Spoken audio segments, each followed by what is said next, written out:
అందరికీ హలో. ఈరోజు రెసిపీ వచ్చేసి బచ్చలాకు రైసు. సింపుల్గా అయిపోయే రెసిపీ. ముందుగా స్టవ్ పెట్టుకుని బాండీ వేడెక్కిన తర్వాత ఒక గరిట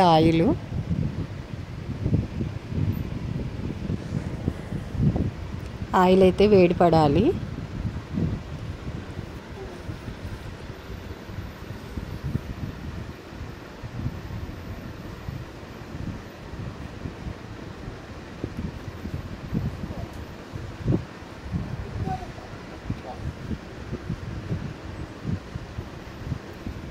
ఆయిల్ అయితే వేడి పడింది. ఇప్పుడు కడిగి నీళ్ళు వార్చి పెట్టుకున్న బచ్చలాకు అయితే ఇందులో వేయాలి. వేసి దీన్ని ఒక 2 నిమిషాలు అయితే ఫ్రై చేసుకోవాలి.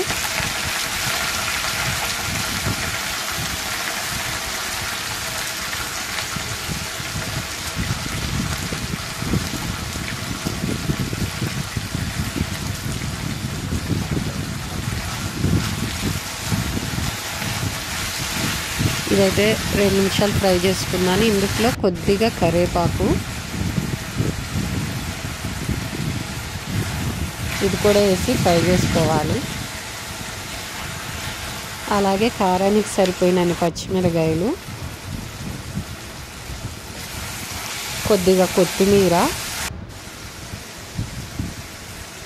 ఇవన్నీ వేసి పచ్చివాసన పోయేదాకా ఫ్రై చేసుకోవాలి. ఇవైతే ఫ్రై అయిపోయినాయి. ఇప్పుడు ఇందులో కొద్దిగా జీడిపప్పు అయితే వేసుకుని 1 నిమిషం అయితే ఫ్రై చేసుకోవాలి. ఇవైతే ఫ్రై అయినాయి. ఇవి పక్కకు తీసి చల్లారి పెట్టుకోవాలి.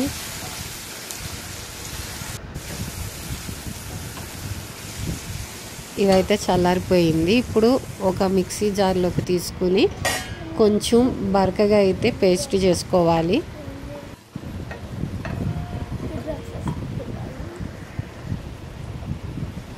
ఇవన్నీ కొంచెం బరకగా అయితే పేస్ట్ చేసుకుందాం.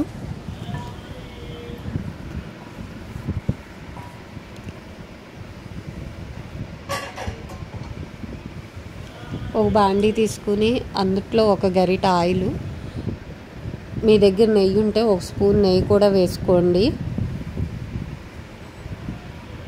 ఇదైతే వేడి పడాలి.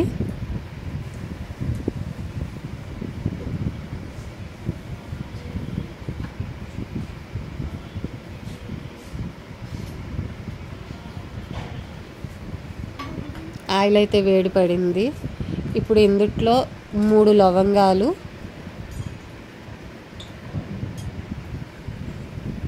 జాపత్రి, 2 చెక్క, అనాస పువ్వు, బిర్యానీ ఆకు ఇవి వేసి 1 నిమిషం ఫ్రై చేసుకోవాలి. ఇందులోనే 1/2 స్పూను సాజీరా, ఇవన్నీ ఫ్రై చేసుకోవాలి. ఇప్పుడు సన్నగా తరిగి పెట్టుకున్న ఒక ఉల్లిపాయ, ఇది కూడా కొద్దిగా ఫ్రై చేసుకోవాలి. అల్లం వెల్లుల్లి పేస్టు 1/2 స్పూను, ఇవన్నీ వేసి పచ్చివాసన పోయేదాకా అయితే ఫ్రై చేసుకోవాలి.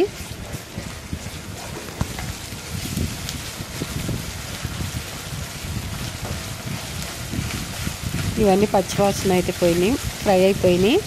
ఇప్పుడు మనం మిక్సీలో వేసిన బచ్చలాకు పేస్ట్ అయితే ఇందులో వేయాలి. వేసి లో ఫ్లేమ్లో పెట్టి ఆయిల్ పైకి తేలేదాకా అయితే ఫ్రై చేసుకోవాలి.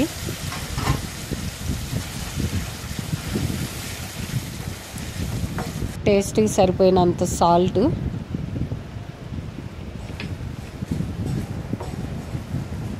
మొత్తం ఒకసారి అయితే కలుపుకోవాలి.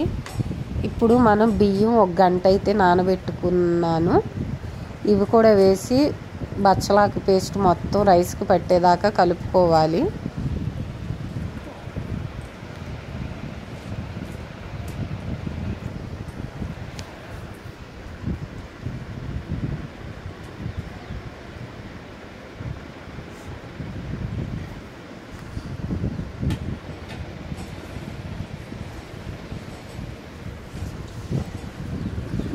రైస్ మొత్తం బచ్చలాకి అయితే కలవాలి.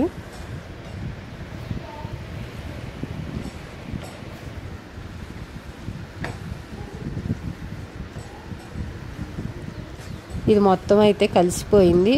ఇప్పుడు ఒక గ్లాస్ బియ్యానికి 2 గ్లాసుల వాటర్ అయితే పోసుకొని ఉడికించుకోవాలి.